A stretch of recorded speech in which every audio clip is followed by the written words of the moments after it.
jest na niebie. Wyciągnij sprawiedliwą dłoń. Wołamy z wszystkich stron do Ciebie. O polski dach, o polską broń.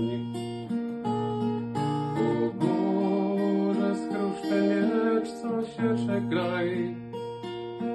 Do wolnej Polski nam powrócić daj, by stał się twierdzą nowej siły nasz dom, nasz kraj.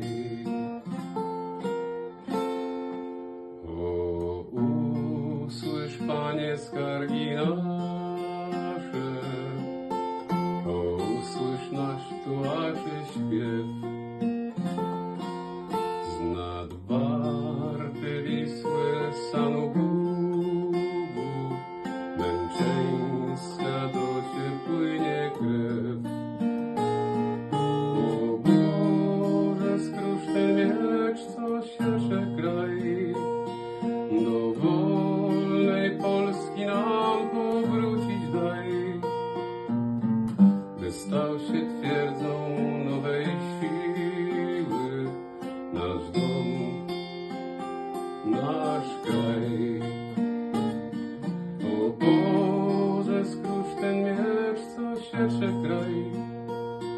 Do wolnej Polski nam powrócić daj, by stał się twierdzą nowej siły nasz dom, nasz kraj, nasz dom, nasz kraj.